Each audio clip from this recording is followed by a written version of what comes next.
জন্মবার্ষিকী অনুষ্ঠানে অংশগ্রহণ করা যাবে কি? জন্মবার্ষিকী বছর ওটা কি ফিরে আসে? জন্মবার্ষিকী বলতে কিছু নেই। মৃত্যুবার্ষিকী, জন্মবার্ষিকী, বিবাহ বার্ষিকী, হাসির বার্ষিকী, কান্নার বার্ষিকী, ইরিদানের বার্ষিকী, কত বার্ষিকী যে আরো আবিষ্কার হবে।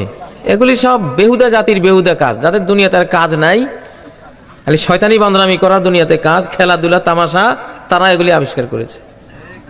মুসলমানের বহু কাজ, ডেলি 5 ওয়াক্ত সালাত পড়ি, 5 বার অনুষ্ঠান করি। ডেলি অনুষ্ঠান করি কয়টা? 5টা মাহফিল অনুষ্ঠান। আল্লাহু আকবার।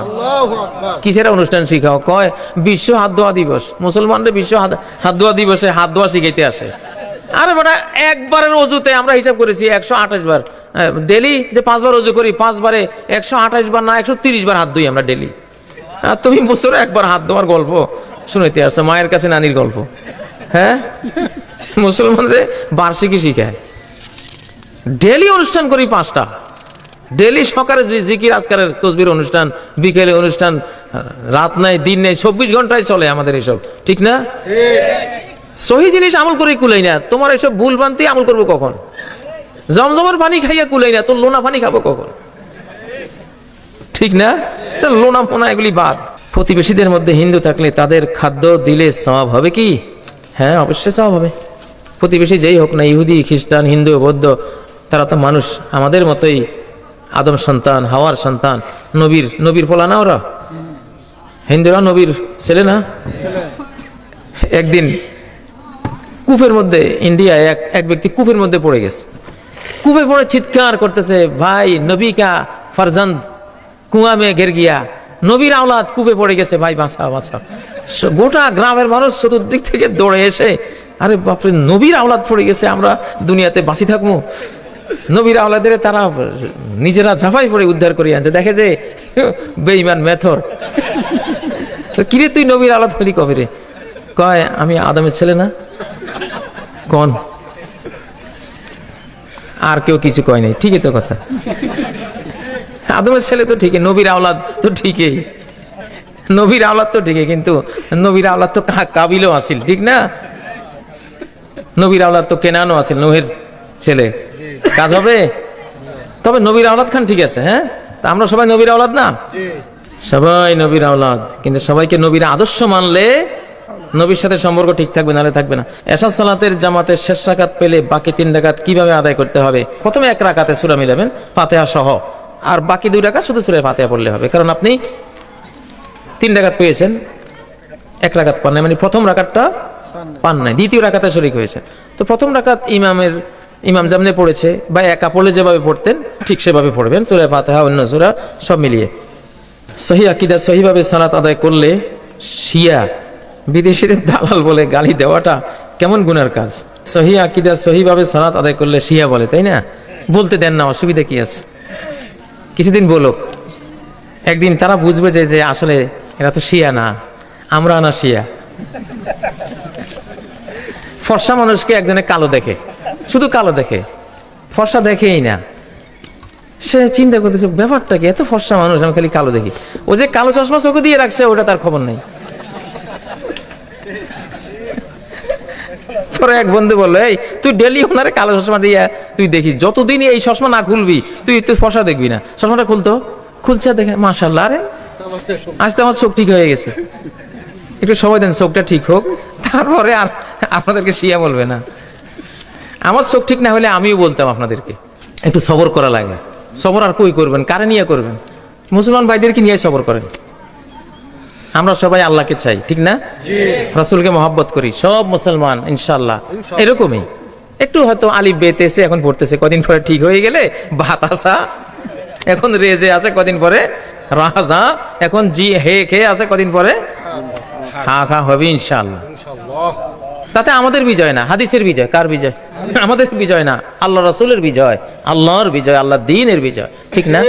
ঠিক না? অসুবিধা কি? সালাত আদায় করে না তবু বলে ঈমান ঠিক আছে, এটা কেমন কাজ? একজনের টয়লেটে গেছে, টয়লেটের কাজ করে চলে আসছে, পানিও নাই, টিস্যু ব্যবহার না, কয় না আমার সব ঠিক আছে। উনি 12 মাসে এই অবস্থায়। এই লোকটা কোন কি ঠিক আছে? কি ঠিক আছে?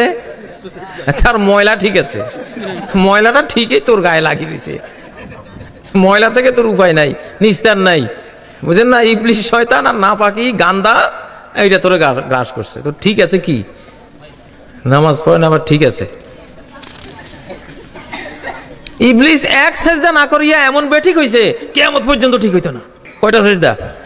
এক সাজদা। আর তুই ডেলি 37টা 17 রাকাতে কয়টা সেজদা? 17 দুগুণা 34, ডেলি 34টা সেজদা ফরজ সেজদা তুই করস না, তুই ঠিক আছ? তুই কি ঠিক আছ? তুই যে জাহান্নামী হইছ এইটা ঠিক আছে, এইটা বেঠিক হবে না। মান তারাকা সালাতান ওয়াহিদাতান মুতাআম্মিদান ফাকাদ কাফার, এক ওয়াক্ত সালাত ইচ্ছা করে যে ছাড়লো সে কুফরি করলো, কুফরি করলো। ফাওয়াইলুল লিল মুসাল্লিন, ওই মুসল্লির জন্য জাহান্নাম, জাহান্নামে দুর্ভোগ, যে মাঝে মধ্যে সালাত পড়ে মাঝে মধ্যে পড়ে না, ভুলে ভুলে থাকে। আর যে কন্টিনিউ পড়ে না, তোমার তো বিনা হিসাবে জাহান্নাম, হিসাব নিকাশেরও কোনো দরকার নাই। ক্বালু মা সালাকাকুম ফি সাকার, ফেরেশতারা জিজ্ঞাসা করবে, এই সাকারবাসী জাহান্নামীরা কিসে জাহান্নামে ঢুকালো? ক্বালু লাম নাকু মিনাল মুসাল্লিন, আমরা কি ছিলাম না? নামাজে ছিলাম না, সালাত আদায়কারী ছিলাম না। সেদিন বুঝবা, যেদিন বুঝলে কোনো লাভ হবে না। দুটি প্রশ্ন। টাকনোর নিচে পুরুষের জন্য কেমন কাজ? কাপড় পরা। টাকনোর নিচে পুরুষের কাপড় বললে সে পুরুষও না নারীও না, হিজড়া।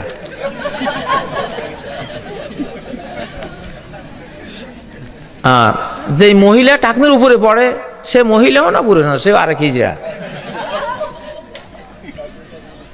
এবং এই কৃত্রিম হিজড়ার উপরে, আর্টিফিশিয়াল হিজড়ার উপরে আল্লাহ লানত। সহিহ বুখারীর হাদিস, লানাল্লাহুল মুতাখান্নিসিনা মিনার রিজাল, পুরুষের মধ্যে যেগুলি হিজড়া হয়, টাকনোর নিচে কাপড়, আবার স্বর্ণের অলংকার পরে, দুল পরে, আবার কেমন কেমন করে হাটে স্নো পাউডার মুখে দেয়, বুঝেন না, মেকআপ পরে, এগুলির উপরে আল্লাহ লানত। এগুলি হিজড়া। মুতাখান্নিস আরবি শব্দ, মুখান্নাসিন আরবি শব্দ মানে হিজড়া। কথা কাজী ইব্রাহিমের না, কথা মুহাম্মদুর রাসূলুল্লাহ সাল্লাল্লাহু আলাইহি ওয়াসাল্লাম।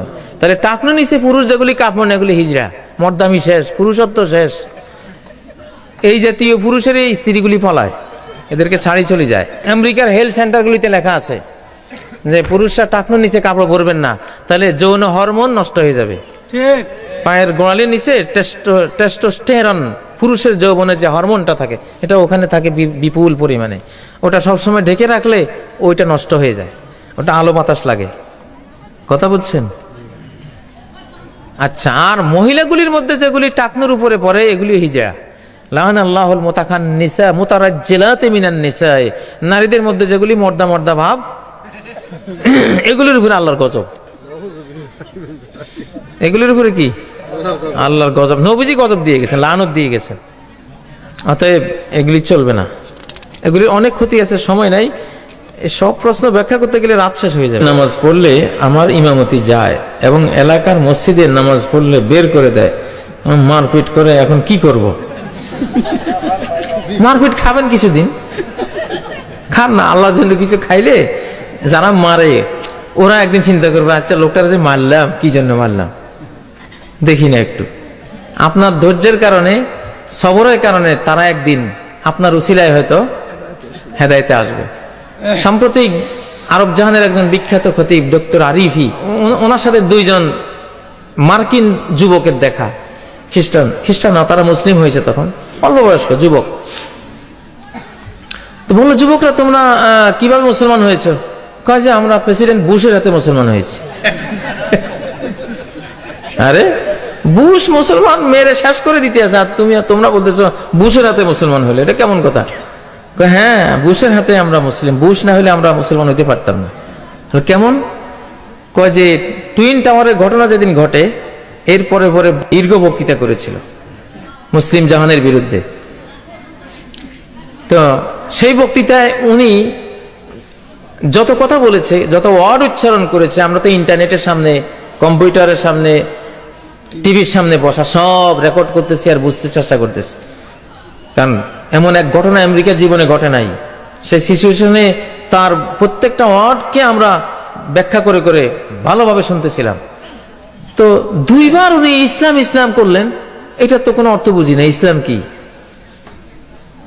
কিরে বুশ, এই ইসলাম মানে এই দুই শব্দ তো ইংরেজিও না বা অন্য কোনো ভাষা কিনা জানি না, এটা কি জিনিস? তখন আমরা ইন্টারনেটে ইসলাম লিখে চার্জ দিলাম ইংরেজিতে। যখন ইন্টারনেটে চার্জ দিলাম দেখি যে সুবহানাল্লাহ, ইসলাম তো বিশাল এক আসমানি ধর্মের নাম, বিরাট ফিরিস্তি বয়ান চলে আসলো। তখন তো দেখি আমাদের কাছে খুব ভালো লাগতেছে, আরে ইসলাম তো দারুণ কথা, দারুণ সুন্দর। এই বুশের মুখে ইসলাম শুনি, সেই বরকতে পরে স্টাডি করে আমরা ইসলাম কবুল করেছি। কথা বলেছেন তো, বুশের হাতে যদি খ্রিস্টান যুবক মুসলমান হইতে পারে, আপনি আপনার হাতে এলাকার যারা এখনো বুঝে নাই তারা একদিন যে বুঝ ফিরে পাবে না, সহি লাইন পাবে না, এটা কোনো বলা যায়? আপনি বলতে থাকেন ইনশাআল্লাহ, ওরা একদিন ইনশাআল্লাহ রাস্তা পেয়ে যাবে। এই দেশে যখন প্রথম আপনার বিদ্যুৎ আসে, তখন মসজিদে মসজিদে ইমাম আলেমরা ফতুয়া দিত যে এটা জাদু, এটা কোনো সুস্থ কিচ্ছু দেখা যায় না, হঠাৎ করে কোনো কেরোসিন তেল নাই, পেট্রোল নাই, কিছু নাই, এটা জ্বলে ওঠে, এটা খ্রিস্টানদের চালাকি, কোনো একটা জাদু টোনা বা কি মিরাকল একটা কিছু তারা করতেছে, এটা আমল করা যাবে না। কথা হচ্ছেন, এটা বেদাত। তো পরে এখন কি করবে, কিছু মুসলমানরা মাইটদের খাইয়া আলিম ইমাম খতিবদের বেদাত এবং তুই গুমরা হয়ে গেছিস এসব ফতুয়া ঠেলিয়েও তারা এটা গ্রহণ করছে। পরে তো আস্তে আস্তে ইমাম সাহেব বুঝে, কিরে এটা তো একটা ভালো জিনিস, এটারে বেদাত কইলাম, খারাপ কইলাম। যখন রাইফেল আবিষ্কার হয়েছে তখন বিরাট বিরাট অনেক বড় বড় আলেমরা কইতো এটা বেদাত, নবীজি কোন রাইফেল দিয়ে যুদ্ধ করে নাই, জান জাকাত থাক, আমরা তীর তলোয়ার দিয়ে আছি। ওনারা তীর তলোয়ার লই যায় আর ওরা তো 1 মাইল দূর থেকে গুলি করে ফেলে দেয়। কিছুদিন এভাবে মরার পর না রে ভাই, এটা দিতে সহ্য না, নবীজি রাইফেল ব্যবহার করেন, রাতে কিছু যায় আসে না।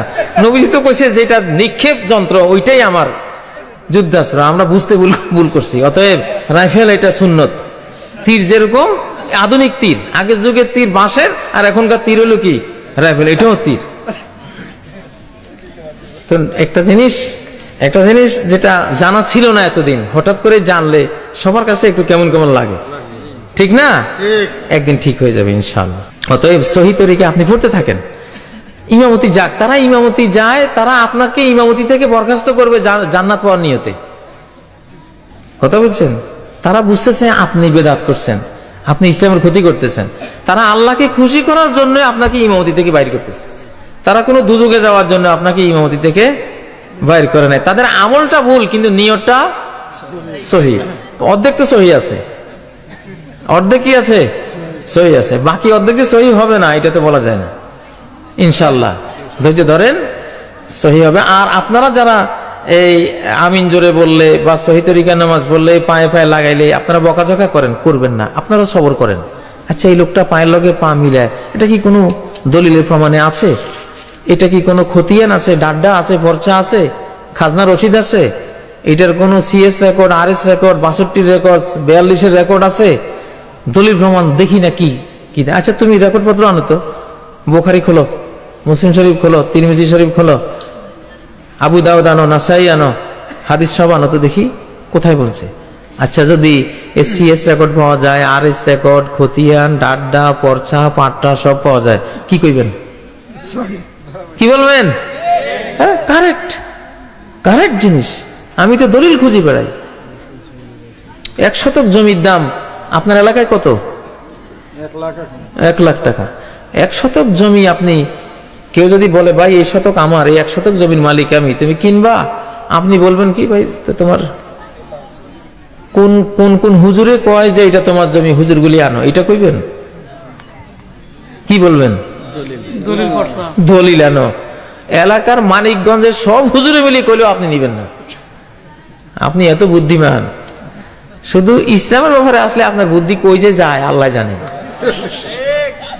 1 শতক জমির ব্যাপারে এত বুদ্ধিমান কোন হুজুর খোঁজেন না, কোন খতিব উকিলও খুঁজবেন না, জজ বজও নাই, ডাইরেক্ট কি খুঁজতেছেন? দলিল আনো। দলিল আনলে কইবেন খতিয়ান কই, ডাড্ডা কই, তারপরে সিএস আরএস রেকর্ড কই, ঠিক না? কি চালাক, কি বুঝে বাপরে বাপ, সব দিলাম। এরপর উকিল সাহেবের কাছে গিয়ে বুঝিয়েছে 1 রাত। এরপরে আবার এলাকার মোড়ল আছে একজন, ওনার কাছে গিয়ে বুঝে 1 লাখ টাকা দিয়ে 1 শতক জমি কেনার জন্য এতগুলি দলিল খোঁজেন, কোন হুজুরের কথা বিশ্বাস করেন না। মক্কার ইমামরা যদি আসি কয় যে ভাই এই শতক জমি এই লোকের, তার দলিল নাই, পর্চা নাই, CSRS কিচ্ছু নাই, তবে আমরা মক্কার 5 জন খতিব তোমার সাক্ষ্য দিলাম যে জমিনটা ওনার। আপনি কইবেন খতিব সাহেবেরা আপনাদের কথা খুব ভালো লাগে, মক্কার খোদবা সবসময় শুনি, বিশ্বাস করি, কিন্তু মাফ করবেন এটা মানতে পারলাম না যে দলিল ছাড়া কেমনে জমি ওর হয়। ঠিক না কথা? এই যদি হয় তাহলে দলিল ছাড়া কেমনে আপনি হুজুরের কথা মানেন? হুজুরে কইলে হয়েছে? হুজুরে কইলে জমিনটা হের হয়ে যাবে? তার হবে? কোনদিনও হবে না, দলিল বললে হবে। এরকম শত শত জিনিস আছে, দলিল নাই, পর্চা নাই, CS রেকর্ড নাই, RS রেকর্ড নাই, কিচ্ছু নাই, শুধু মুখের উপরে চলে আসছে। আপনি সেখানে বোকা হয়ে যান। 1 শতকের ব্যাপারে খুব চালাক। মৃত্যুর পরে যে আপনি 10 পৃথিবী লাভ করবেন, সবার পরে জান্নাতে গেলে সর্বনিম্ন জান্নাতি হলেও কমপক্ষে 10টা পৃথিবী জমিন আল্লাহ আপনাকে দেবেন। 10 পৃথিবী, 10 ওয়ার্ল্ডস আপনি লাভ করবেন। এই 10 পৃথিবী ভূমির মালিকানা কি দলিল ছাড়া পাইবেন? ওটা দলিল লাগবে। ওটার দলিল হলো কোরআনের আয়াত আর নবীর হাদিস। এই দলিলগুলি দুনিয়াতে এই 2 জিনিস, লা ইলাহা ইল্লাল্লাহ মুহাম্মাদুর রাসূলুল্লাহ। আমি কোনো হুজুর টুজুর চিনি না, আমি বলছি লা ইলাহা ইল্লাল্লাহ, আল্লাহ ছাড়া কাউকে বুঝি না, নবী ছাড়া কাউকে মানি না। বাস, আমারে আল্লাহর কথা আনি দাও, আমারে নবীর হাদিস আনি দাও, তাহলে মানছি। কোন হুজুর টুজুর মানি না, কাজী ইব্রাহিম টিব্রাহিম মানি না আমি। কিসে জাকির নাই, কিসের মুক্ত? ঠিক আছে নি? ঠিক আছে মুসলমান? ঠিক আছে? কিসের কাজী ইব্রাহিম, কিসের জাকির নাই, কিসের মুক্ত? সব বাদ। লা ইলাহা ইল্লাল্লাহ মুহাম্মাদুর রাসূলুল্লাহ, অর্থাৎ আল্লাহর কথা মানি। আর কার কথা? কবরে কবরে কার কথা জিজ্ঞাসা করব? মার রব্বুকা আমা দিনুকা ওমান নাবিয়ুকা। কবরে জিজ্ঞাসা করবেন তোমার ইমাম সাহেব কে ছিল, পীর সাহেব কে ছিল, কাজী ইব্রাহিম কে চিনো, জাকির নায়েক কে, বলো তো? জিজ্ঞাসা করবে? খামাখা এগুলো নিয়ে মরেন কে আপনারা? ঠকেন না। যে কালেমা পড়ছেন, কালেমা ঠিক থাকলে হবে। যে কালেমাতে কয়জনের নাম? কয়জনের নাম? এই 2 জনে ইসলাম, এই 2 জনে আমার মুক্তি, এই 2 জনে আমার জান্নাত, আর কিছু লাগতো না আমার। এই 2 জনের, একজনের কোরআন আর একজনের হাদিস, আল্লাহর কিতাব, রাসূলের হাদিস, দুইটাই আল্লাহ দিয়েছেন। কে দিয়েছেন? আল্লাহ।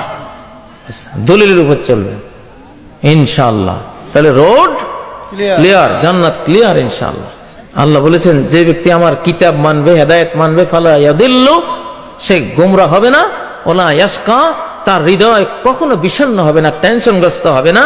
অন্য আয়াতে বলেছে আরো 2টা নিরাপত্তা দিলাম, ফালা খাউফুন আলাইহিম ওয়ালা হুম ইয়াহজানুন। অতীতে কি হারিয়েছি কোনো টেনশন করবে না, চিন্তা করবে না, আর ভবিষ্যৎ কি আসবে তার কোনো ভয় পেতে হবে না। সে ভবিষ্যতের ভয়মুক্ত, অতীতের চিন্তামুক্ত, সে তার ব্রেন কখনো গোমরাহ হবে না, তার হৃদয় মন কখনো টেনশনগ্রস্ত হবে না। মুক্তি দিয়ে দিলাম। কালেমায় তো বুঝি নাই আমরা, কালেমায় কইতেছি লা ইলাহা ইল্লাল্লাহ মুহাম্মাদুর রাসূলুল্লাহ, আর বাস্তব জীবনে খালি হুজুর সাহেব, বুজুর্গ সাহেব, ওলিয়া উলিয়া। ঠিক না? আজকে ইসলাম হয়ে গেছে দরবার শরীফ বেসড, দরগা শরীফ বেসড, অমুক কুতুব বাগ, অমুক বাগ, কাজী বাগ, হাজি বাগ, এগুলি বেসড ইসলাম হওয়াতে যত দরবার শরীফ তত রকমের মুসলমান, তত রকমের মুসলমান, তত কিসিমের বাজে কথা, মিথ্যা কথা, ভুয়া কথা, আর হানাহানি, মারামারি। বাস মুসলমান হবে লা ইলাহা ইল্লাল্লাহ ওয়ালা মুহাম্মাদুর রাসূলুল্লাহ ওয়ালা, কথা শেষ। লা ইলাহা ইল্লাল্লাহ মুসলমান চাই, মুহাম্মাদুর রাসূলুল্লাহ মুসলমান চাই, এরা জান্নাতে যাবে। কোথায় যাবে? জান্নাত। জান্নাতে যাবে। কারো লগে শত্রুতা করবো না ভাই, সবাই কালেমা পড়ছি, ঠিক না? সবাই আল্লাহকে মানো, আল্লাহ রাসূলকে মানো, আল্লাহ তোমাদেরকে জান্নাত দেবে, আমাদেরকে জান্নাত দেবে।